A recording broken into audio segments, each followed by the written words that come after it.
আপনি তো জানেন যে জুন গুহ নানান রকম ভাবে শ্রীময়ী সেনগুপ্তর ক্ষতি করার চেষ্টা করেছেন। সবকিছু জানা সত্ত্বেও আপনি জুন গুহকে চাকরি দিলেন, এর পেছনে কি কোনো বিশেষ কারণ আছে? হ্যাঁ নিশ্চয়ই, তবে এটা আমাকে একটু বিশদে বলতে হবে। আমি একদম প্রথম থেকে শুরু করছি।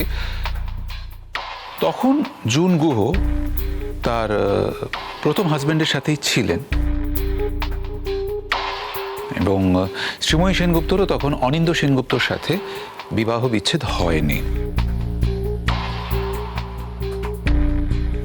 অনিন্দ্য এবং জুন একই অফিসে কাজ করতেন এবং সেই অফিসে কাজ করতে করতে ওরা একটি বিবাহ বহির্ভূত সম্পর্কে জড়িয়ে পড়েন, যেটা অফিস কর্তৃপক্ষের কানে অচিরেই যায়। কর্পোরেট অফিস, তাদের কিছু নিয়মকানুন আছে। দুজনকে ডেকে এই অফারটা দেওয়া হয় যে যে কোনো একজনকে অফিস রাখবে। বাকিটা আমার কাছে একটু আবছা, তবে আমি যেটুকু জানতে পেরেছিলাম যে অফিস পরিচালন কমিটি অনিন্দ্য সেনগুপ্তকে রেখে জুন গুহকে চাকরি থেকে বহিষ্কার করে। জুন গুহ তখন বাড়িতে বসে যায়। এরপর অনেক জল গড়ায়। অনিন্দ্য সেনগুপ্ত জুন গুহকে বিয়ে করেন এবং শ্রীময়ী সেনগুপ্তর সাথে বিবাহ বিচ্ছেদ হয়ে যায়। তবে ওনারা একই বাড়িতে ছিলেন। শ্রীময়ী সেনগুপ্তর পেছনে জুন গুহ দৈনন্দিন, বলতে পারি উদ্দেশ্য প্রণোদিতভাবে ওনাকে প্ররোচিত করতেন, ওনার পেছনে লাগতেন, ওনার ক্ষতি সাধন করার চেষ্টা করতেন। তারপর আমি যখন কলকাতায় এসে শ্রীময়ী সেনগুপ্তকে বাংলার মুখ পরিচালনা করার জন্য আহ্বান জানাই, উনি অফিসটা দেখভাল করতে শুরু করে দেন। তখন শ্রীময়ী সেনগুপ্তর উন্নতি দেখে জুন গুহ আরো প্রতিহিংসা পরায়ণ হয়ে যান, ঈর্ষান্বিত হয়ে যান এবং বদনাম করার চেষ্টা করেন। নারী পাচারকারীর কেসে, যেটা বলছিলাম আপনাকে একটু আগে, আমি তখন সিঙ্গাপুরে ফিরে এসে এই ব্যাপারটা আমার চেনাশোনা অনেককে দিয়ে তদন্ত করি, পুলিশকে দিয়ে তদন্ত করিয়ে প্রমাণিত করতে পারি যে এটা জুন গুহর রচিত ষড়যন্ত্র। তো এটা নিয়ে তখন মিডিয়াতে অনেক হইচই হয়, কাগজে হেডলাইন্স হয়, টিভিতে ব্রেকিং নিউজ হয়, ডিজিটাল মিডিয়াতে রোজ রোজ কাভারেজ হয়। ফলত জুন গুহর নামের পাশে একটা কালো চিহ্ন পড়ে যায়, একটা ব্ল্যাক মার্ক। এরপর উনি যেখানে যেখানে সিভি জমা দিতে যান, সিভি তো নেয় না, অফিস থেকে বার করে দেয়। সেই সময়, ইয়োর অনার, আমি শ্রীময়ী সেনগুপ্তর মহান মনের পরিচয় পাই। মানুষ যে কত বড় মাপের হতে পারে তখন তার প্রমাণ পাই। শ্রীময়ী সেনগুপ্ত তখন আমার কাছে অনুরোধ করেন যেন আমি জুন গুহকে কোনোভাবে, কোনো পরিচিতর মাধ্যমে একটা চাকরি দিতে পারি।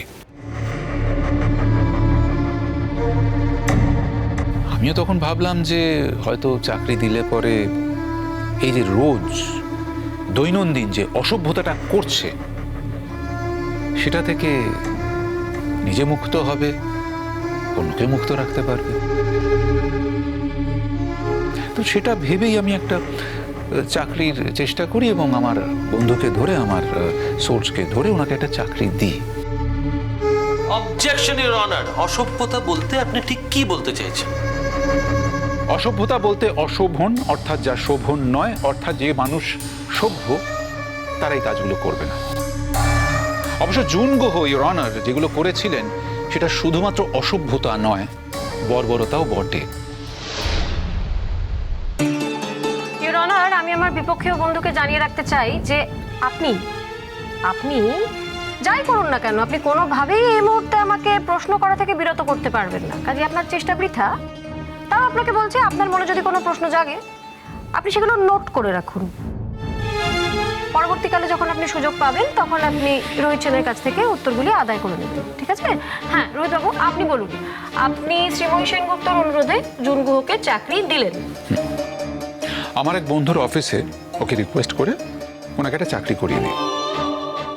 সেই চাকরিও নাকি উনি পরবর্তীকালে আর রাখতে পারেননি? আপনি একদম ঠিকই শুনেছেন, চাকরিটা উনি রাখতে পারেননি। ইনফ্যাক্ট এই ব্যাপারে আমি একটা কথা বলতে চাই, ইওর অনার। চাকরিটা ওনাকে রাখতে দেওয়া হয়নি, কারণ আমার মনে হয়েছিল যে যার বদান্যতে চাকরি পাওয়া, শ্রীমতী শ্রীময়ী সেনগুপ্তের দয়ায় যে চাকরিটা পাওয়া, আমি তারই পেছনে হাত ধুয়ে পড়ে থাকবো, কিভাবে তার ক্ষতি সাধন করা যায় চেষ্টা চালিয়ে যাব। তাকে শুধুমাত্র যে বাড়ি থেকে উচ্ছেদ করার চেষ্টা করব তা নয়, তার নামে লেখা বাড়িটা পর্যন্ত আমি কেড়ে নেব। তাহলে এমন মানুষকে দয়া করার তো কোনো অর্থ হয় না। আমি এই পুরো বিষয়টা আমার বন্ধুকে জানাই, শুনেই সে বললো যে না, এই ধরনের মানুষজনকে আমি আমার চাকরিতে বহাল রাখবো না। তো উনি চাকরি থেকে জুন গুহকে বহিষ্কার করে দেন। আচ্ছা, আপনি একটু আমাদের পরিষ্কার করে বলুন, বাড়িটা উনি কিভাবে বিক্রি করেছিলেন, আর আপনারা বাড়িটা তারপর কিভাবে উদ্ধার করেছিলেন? হ্যাঁ, নিশ্চয়ই বলবো। দেখুন, অনিন্দ্য সেনগুপ্তর পিতা অর্থাৎ শ্রীময়ীর শ্বশুর মশাই বাড়িটা কিন্তু শ্রীময়ীর নামে লিখে দিয়েছিলেন। যখন চরম অশান্তি হয় শ্রীময়ীর জীবনে, শ্রীময়ী ঠিক করে ফেলেন যে বাড়ি ছেড়ে চলে যাবেন। চলে যাবার আগে কিন্তু বাড়িটা উনি আবার শ্বশুরমশাইকে ফেরত দেবার চেষ্টা করেছিলেন।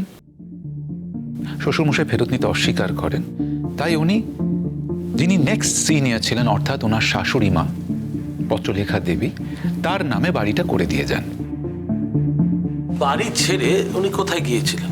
উনি তো অন্য কোথাও যাননি, উনি তো আপনার ফ্ল্যাটে ছিলেন।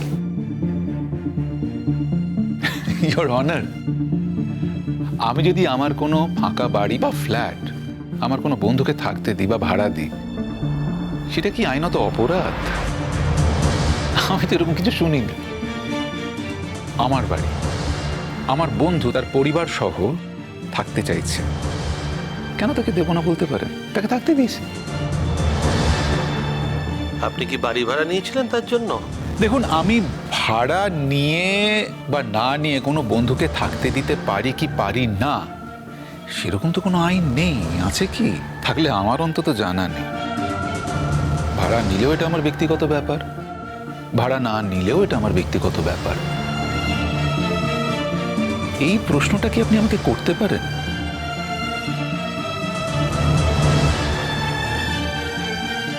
রোহিত সেন, আপনি বলুন তারপর বাড়িটার কি হলো? দেখুন, এই প্রসঙ্গ আগেও তো অনেকবার উঠেছিল, তবু আপনি যখন জিজ্ঞেস করছেন আমি আরেকবার বলছি।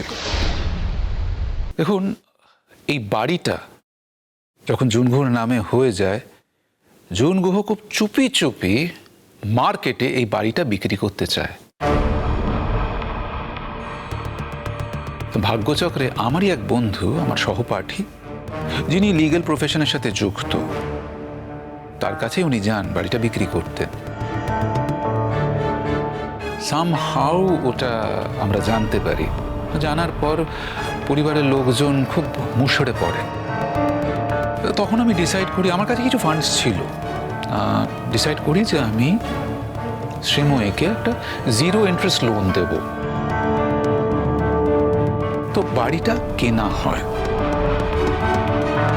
প্রথমে দর উঠেছিল 1.5 কোটি টাকা। আমাদের দেখে, স্পেশালি আমাকে দেখে, ওটা হয়ে যায় রাতারাতি 2 কোটি টাকা।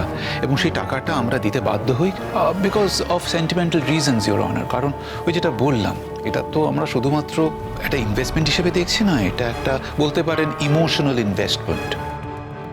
তাই ওই 2 কোটি টাকা দিয়ে বাধ্য হয়ে আমরা বর্ধিত হারে বাড়িটা কিনি। জুন গুহর মতলব ছিল যে বাড়িটা বিক্রি করে একটা অন্য ফ্ল্যাটে চলে যাবে এবং যে টাকাটা বেঁচে থাকবে সেটাকে ফিক্সড ডিপোজিট করে দিয়ে তার সুদে পায়ের উপর পা তুলে বাকি জীবনটা কাটাবে। But long story short, your honour, বাড়িটা এখন শ্রীময়ী সেনগুপ্তর নামেই আছে। তবে যে টাকাটা কিন্তু এখনো জুন গুহর অ্যাকাউন্টেই আছে, ইনফ্যাক্ট ওনার কাছেই আছে। এখানে আমি আপনার দৃষ্টি আকর্ষণ করছি অনার, আপনি দেখুন, একটু বিবেচনা করে দেখুন। শ্রীময়ী সেনগুপ্তর নামে তার শ্বশুরমশাই কিন্তু বাড়িটা লিখে দিয়েছিলেন। শ্রীময়ী সেনগুপ্ত কিন্তু যখন বাড়ি ছেড়ে চলে যেতে চাইছিলেন, out of moral responsibility and moral obligation, তিনি কিন্তু বাড়িটা আবার শ্বশুরমশাইকে ফেরত দিতে চেয়েছিলেন। শ্বশুরমশাই যখন নিতে চাননি, তখন উনি শাশুড়ি মাকে লিখে দিয়েছিলেন। তার বিনিময়ে কিন্তু তিনি একটি টাকাও দাবি করেননি। অথচ অন্যদিকে জুন গুহ কৌশল করে বাড়িটা হাতিয়ে সেই বাড়িটা কিন্তু চুপি চুপি বিক্রি করে দেয়, এবং আজ পর্যন্ত সেই টাকাটা ওর কাছেই আছে। এতটা নির্লজ্জ, লোকে জানাজানি হয়ে যাবার পরও সেই টাকাটা কিন্তু তার কিয়দংশ তিনি তার শ্বশুর শাশুড়ির হাতে তুলে দেননি। এটাতেই বোঝা যায় মানুষ হিসেবে শ্রীময়ী সেনগুপ্ত এবং জুন গুহর মধ্যে কি পার্থক্য।